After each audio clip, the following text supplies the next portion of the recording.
As we get ready to celebrate Independence Day, we are visiting places across Western New York that played an important role in the America we live in today. Our first stop is Old Fort Niagara. As Spectrum News reporter Brianna Foose is about to show us live, there's a new addition you can soon see for yourself. Good morning, Bri.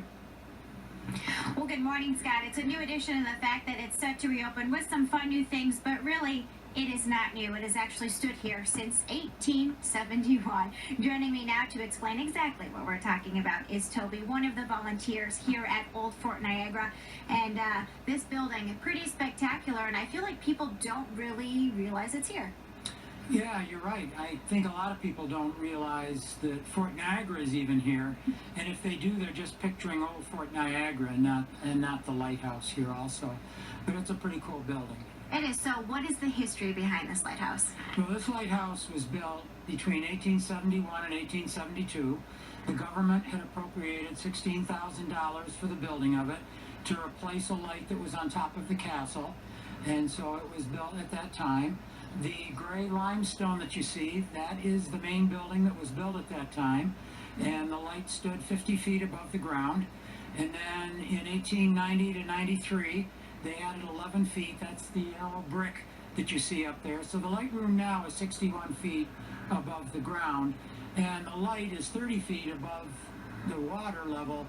So it's actually, for navigational purposes, 91 feet high, which allows you to see the light before the trees grew 15 miles out into Lake Ontario. Which is incredible, but it still offers some spectacular view, Scott, for anybody who missed it this morning. Oh my gosh, the sunrise, gorgeous. We're going to head back up for 7:30, giving you another look, and it looks like the windows aren't as foggy right now, so we'll be able to give you a much more clear picture and show you the webcam. That's a new addition, so you can check. On the Great Lakes, and it's just 45 minutes away from downtown Buffalo. This morning, Spectrum News reporter Brianna Foose is learning all about Old Fort Niagara. She joins us there live. Bri. Well, good morning, Scott. I recently learned Old Fort Niagara used to be a lighthouse. If you check out my Twitter, I have a picture of what it looked like back in the 1800s. But eventually, things had to change. We'll have much more on that at noon, which is why the beautiful structure we're standing at the top of right now was built. Now, Scott, we're going to show you that gorgeous view one more time. I have Toby here with me. When can folks get up all in for themselves? Well, like you said, starting July 13th through October 14th, every day from noon until 3, the lighthouse is open. It's free. We ask you to sign a waiver. Everybody in the party sign a waiver. And unfortunately, kids have to be 4 feet tall. We have a little line down there, and some will try to stand on their tiptoes. Of course. But you've got to be 4 feet to get in. And to get up, I mean, it's 72 steps. Not for the faint of heart, but not terrible. No, it's not. It's not bad at all. You're a little winded when you get up the top, but it's not like bad news things. And I've seen a lot of people that I didn't think could do it. So, and it's not a rush. You don't have to be up here in 35 seconds. If you want to stop at each level and breathe for a while, that's fine too. Absolutely, because there's a beautiful view, really, no matter where you are. We have Lake Ontario here, Old Fort Niagara. We can see Toronto today, which is kind of neat. You know, 360 view of just what the area has to offer. Yeah, it's a pretty cool area. Yeah. It really is. Okay, so what else do people need to know if they come up here? It's free, I understand. Absolutely. A lot of people will come, they'll pay, they'll go in to visit the fort, and then they'll come out and come up here after they visited the fort. But you don't need to do that. You can pull into the parking lot and walk right over here and do the lighthouse for free. We get a lot of people who are lighthouse people that go around the state or the country getting their book stamped. And so they'll come in, they'll come up here to the top of the lighthouse. We'll give them a brief history of it. They'll get their passport thing stamped, and off they go. So and off free they to go. Get in here. Yep. That's awesome. And then you have these beautiful images to remember for the rest of your life. Up next, we're going to head over to Old Fort Niagara. A lot of cool history in there that really helped make the America we live in today. In Youngstown this morning, I'm Brianna Foose. Back to you. Spectrum News reporter Brianna Foose is about to show us live. There's something new, or actually somewhat new, you can see for yourself, right, Bri?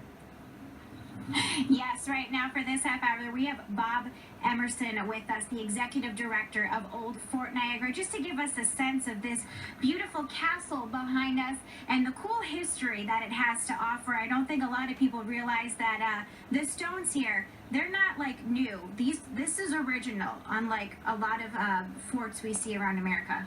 That's right. This is the oldest building in the Great Lakes. It was built by the French in 1726, and it's an original building. You walk in there, you touch those stones, it's the same stones that they laid there almost 300 years ago. Which is incredible. And then we have friends here who can give people reenactments and, you know, converse with someone from 300 years ago, obviously not 300 years old, but Right. We have a very active living history program. So you come here, you'll see soldiers, you'll see a blacksmith, we have foodways demonstrations, all kinds of things like that going on every day. And you also have a major event coming up here following the 4th of July. Right, the 5th through the 7th, Friday, Saturday, and Sunday. It's our French and Indian War encampment, and it's the biggest of the year. There'll be over 500 reenactors here, recreating the siege of 1759 when the British took the fort from the French. So what can people, if they wanted to come out here today, obviously we have a massive tour group on the other side, what can people come and see today if they wanted to? Well, there are the historic buildings, and there's period rooms in there. We've got lots of demonstrations going on, musket firings. We fire artillery during the day. We have laundry demonstrations. I mean, that's kind of the boring side of the 18th century, but man, when you realize what it took just to do the simplest job, it's a great demonstration. Doing laundry on a hot day like this is not a bad deal. Yeah, and also cooking some stuff too. They have outdoor ovens, if you will. Right, we just constructed an outdoor bake oven that we actually use. We can bake bread in it. That's cool, so you can get a sense of how to do that. Oh gosh, I told you guys not to do that. There was the musket. We'll take you guys inside next half hour to give you a look at what's inside of the fort. Live in Youngstown this morning, I'm Brianna Foose, Spectrum News. I agree. Slow the heart rate down. You're okay. You're okay. Well, this half hour, Scott, we are inside Old Fort Niagara, giving you a look at the guard bunk room here on this second floor. And as you say a little bit earlier, this is really what it looked like. The fort was up and running, protecting, well, what could have been either French territory, Britain territory, American territory, vice versa, because you said this has changed hands how many times? Well, 5 times in its history, right. That's incredible. So what do we have in here? Well, this is the upper guard room. This would have been home for about 20 French soldiers, and their term of service here at this fort would be, around 3 years. Generally in the summertime, and in the wintertime, a lot of them would be sent back to Montreal, so you'd have a smaller garrison, about 20 bunks, because 2 men shared a pallet. But everything you need here, there's a fireplace at the end of the room where you could cook.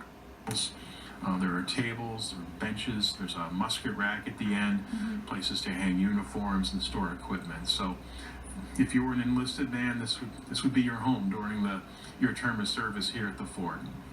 That's so cool. And of course, coming up at noon, we're going to give you a more in-depth look at rooms just like this inside the fort. And of course, really explain the history of Old Fort Niagara and of course the lighthouse that we showed you a little bit earlier this morning as well. For now, live in Youngstown, I'm Brianna Foose, Spectrum News.